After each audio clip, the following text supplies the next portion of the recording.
Assalamualaikum warahmatullahi wabarakatuh. Selamat pagi. Perkenalkan kami dari kelompok satu yang beranggotakan Eni Ernawati dengan NIM 25, Fasiha Maulida dengan NIM 47, dan saya sendiri M. Rianto dengan NIM 39. Kami dari kelompok satu akan mempresentasikan praktikum kimia fisik lanjut mengenai percobaan pertama yaitu hasil kali kelarutan. Adapun tujuan dari percobaan ini yaitu mahasiswa mampu menghitung kelarutan elektrolit yang bersifat sedikit larut.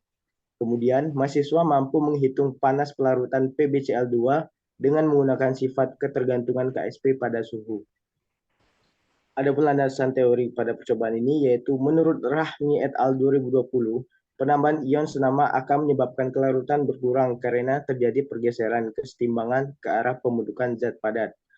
Menurut He et al. 2019, data kelarutan yang berasal dari dua sistem terner, yaitu ZnCl2, MgCl2, H2O, dan ZnCl2, PbCl2, dan H2O.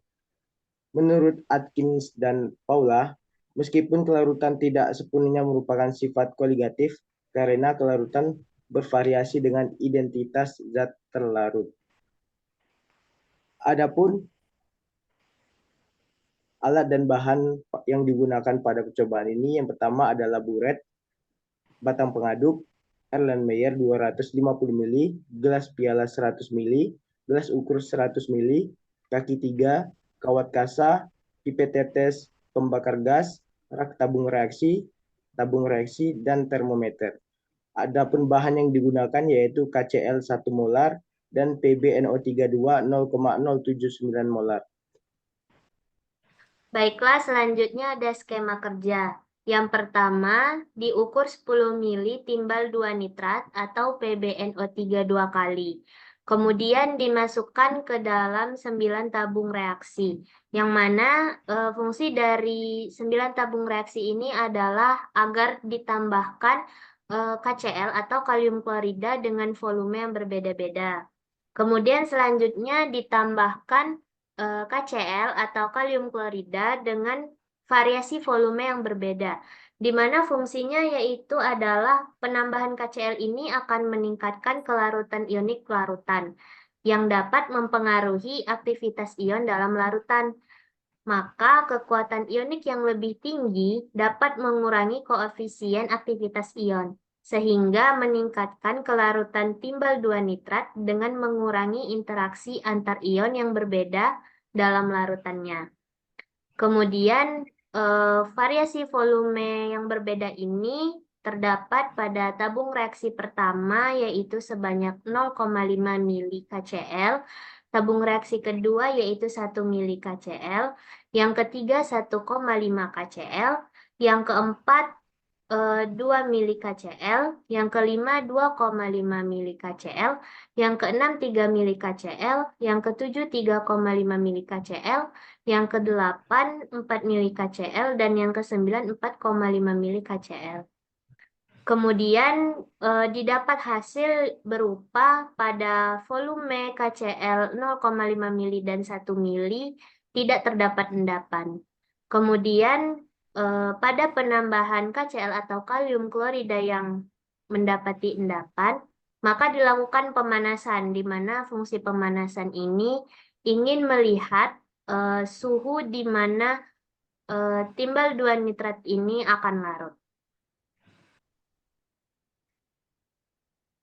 Selanjutnya yaitu hasil dan pembahasan. Sebelum masuk ke tabel pengamatan, kita harus mengetahui apa itu KSP atau hasil kali kelarutan.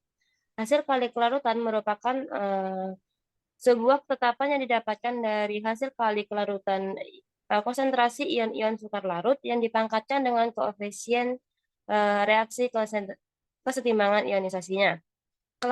Kelarutan adalah jumlah maksimum zat terlarut yang larut dalam suatu pelarut pada suhu dan tekanan tertentu. Faktor yang mempengaruhi biasanya ada tekanan, suhu, pH, dan ukuran permukaan atau luas permukaan molekul.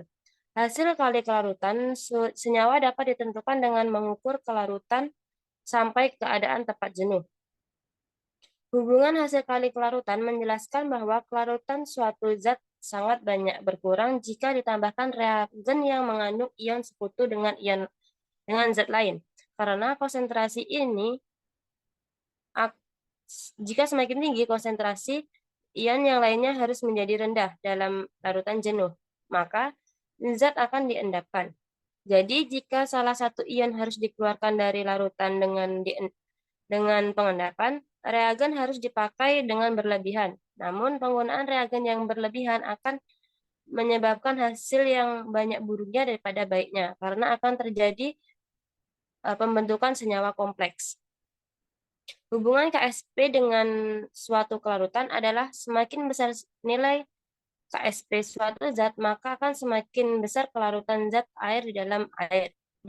Zat itu dalam air. Begitupun sebaliknya.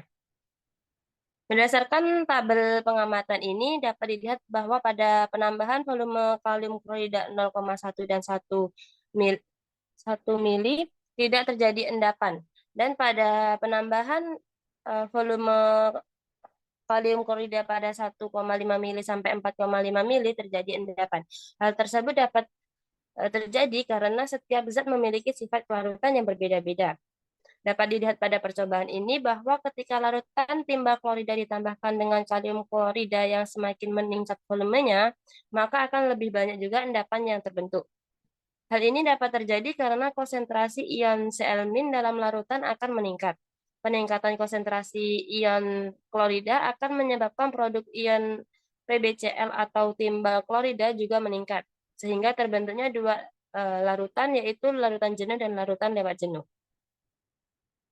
Lanjut.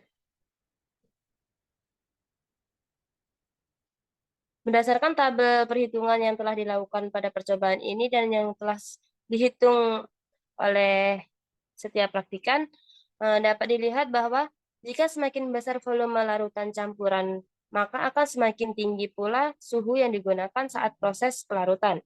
Dapat dilihat pada percobaan ini terjadi reaksi endoterm, di mana adanya perpindahan panas dari lingkungan ke sistem yang menyebabkan endapan yang terbentuk cepat larut. Semakin tinggi suhu suatu zat cair, semakin cepat pula proses kelarutan atau pelarutan suatu zat padat di dalam zat cair, atau semakin cepat proses pelarutan suatu zat padat, sehingga semakin dikit endapan yang tersisa.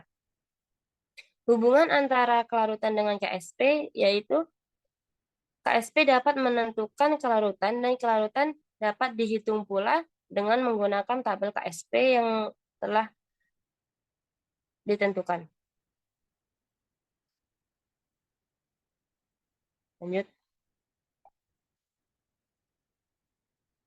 Pada grafik pertama, yaitu hubungan KSP terhadap suhu pelarutan. Dapat dilihat pada grafik tersebut terjadi peningkatan hingga didapatkan nilai regresi 0,9582, di mana nilai regresi tersebut mendekati 1, artinya data yang diperoleh baik. Berdasarkan grafik tersebut, semakin tinggi nilai KSP, maka makin tinggi juga suhu yang digunakan untuk melarutkan endapan yang ada. Berdasarkan literatur, yaitu penelitian Ulfa dan Khaldun 2016 mengatakan bahwa semakin besar nilai KSP, maka akan semakin kesetimbangan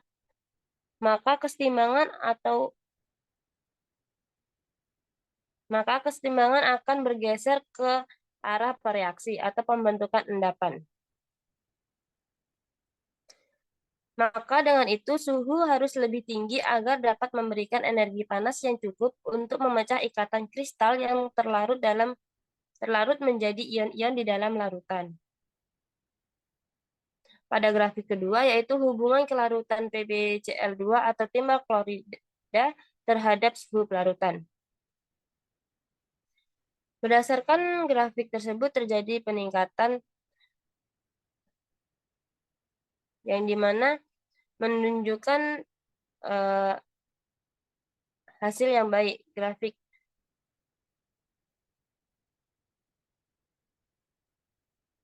ini menunjukkan bahwa semakin banyak massa zat terlarut yang dapat larut dalam jumlah tertentu pelarut, maka kelarutan zat tersebut akan semakin besar. Sehingga pada grafik di atas, hasil yang didapatkan sudah sesuai dengan literatur penelitian dari Ilham dan Fadila 2021 bahwa semakin banyak massa zat terlarut yang dapat larut dalam jumlah tertentu pelarut, maka solubilitas zat tersebut semakin besar. Sehingga didapatkan nilai regresi yaitu 0,97. Hasil ini menunjukkan hasil yang baik karena sudah mendekati 1, di mana nilai regresi yang baik adalah yang mendekati 1. Begitupun juga pada nilai KSP. Jika nilai KSP besar, maka kelarutan suatu zat akan semakin besar, karena pada nilai KSP yang besar kesetimbangan akan bergeser ke arah bereaksi. Baiklah, pada grafik ketiga ini dapat kita lihat bahwa semakin meningkat nilai KSP, maka nilai 1/T-nya juga akan meningkat. Di mana hal ini sudah sesuai dengan literatur, yaitu menurut Ramadhani et al. 2021, Len KSP naik, maka nilai 1/T juga akan ikut meningkat. Karena jika semakin tinggi suhu yang digunakan, maka akan semakin cepat pula zat yang akan larut. Baiklah, untuk selanjutnya yaitu terdapat lampiran yang mana lampiran ini merupakan perhitungan dari keseluruhan percobaan yang telah dilakukan. Yang pertama itu adalah penentuan dari konsentrasi Pb dan konsentrasi Cl serta KSP. Bisa diketahui molar dari timbal 2 nitrat adalah 0,079 molar. Dan volume dari timbal 2 nitratnya yaitu 10 mili. Untuk rumusnya yaitu untuk menentukan konsentrasi dari timbal, yaitu dapat kita cari dengan rumus molar dari timbal 2 nitrat dikali dengan volume timbal 2 nitrat. Yang mana nanti akan dibagi dengan volume total. Volume total ini merupakan volume dari timbal 2 nitrat yaitu 10 mili ditambah dengan volume dari kalium klorida di setiap penambahannya, yang mana pada penambahan 1,5 maka volume totalnya akan ditambahkan dengan 1,5 mili. Kemudian untuk mencari konsentrasi dari Cl-nya, yaitu bisa dengan menggunakan rumus molar dari KCl yang digunakan dikali dengan volume KCl yang digunakan. Yang mana volume KCl ini tadi setiap tabung reaksi yaitu berbeda-beda.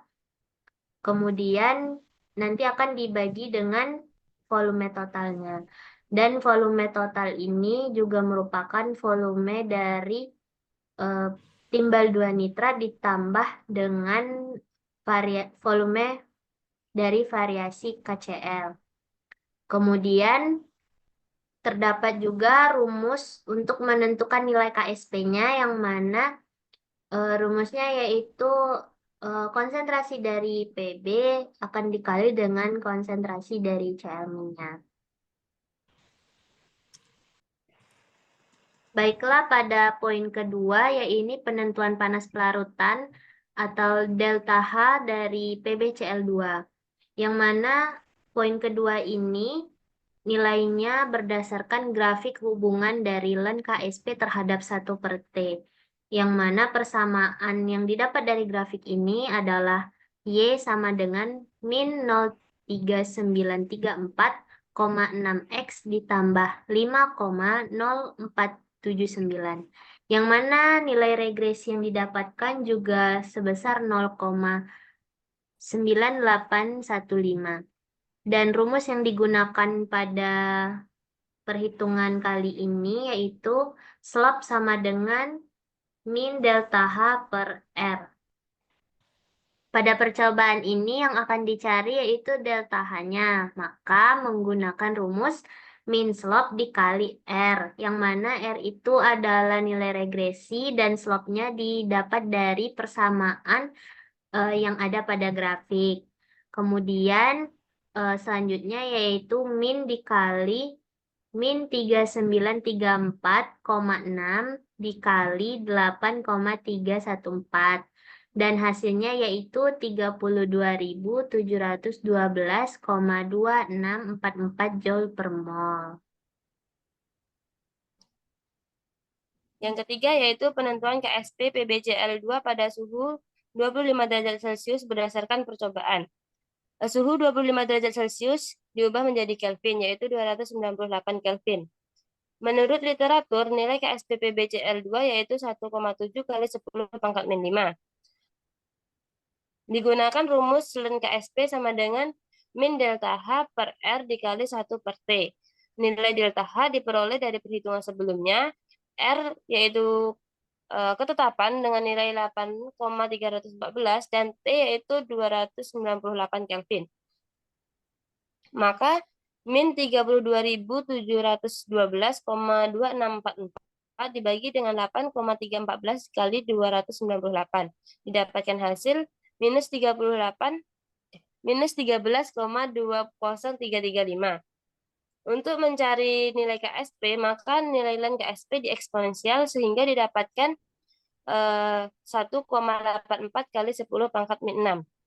Dari nilai KSP yang telah diketahui, maka dapat ditentukan persen kesalahan pada percobaan ini, di mana rumus persen kesalahan yaitu KSP literatur dikurang KSP percobaan, dibagi dengan KSP literatur dan dikali 100%.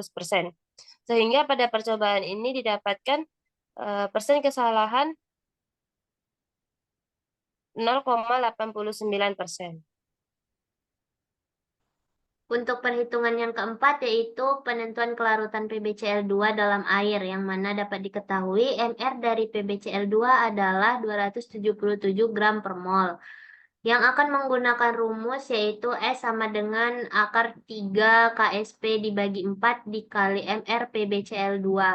Yang mana pada penambahan 1,5 mili KCl hingga 4,5 mili KCl 1 molar itu didapat kelarutannya yaitu 18,329 gram per mol. Dan pada penambahan kedua mili yaitu 20,226 gram per mol, penambahan 2,5 yaitu 23,771 gram per mol, penambahan 3 mili yaitu 25,644 gram per mol, penambahan 3,5 mili 27,434 gram per mol, penambahan 4 mili adalah 29,021 gram per mol, dan penambahan 4,5 mili yaitu 30,19277 gram per mol.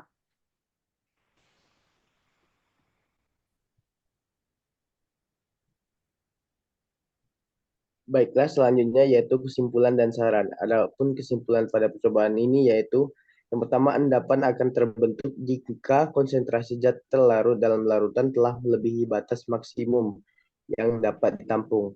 Keadaan lewat jenuh, di mana larutan PbNO32 direaksikan dengan KCl, maka akan terbentuk suatu endapan karena konsentrasi ion Pb+ dan Cl- melewati kapasitas larutan untuk menampung.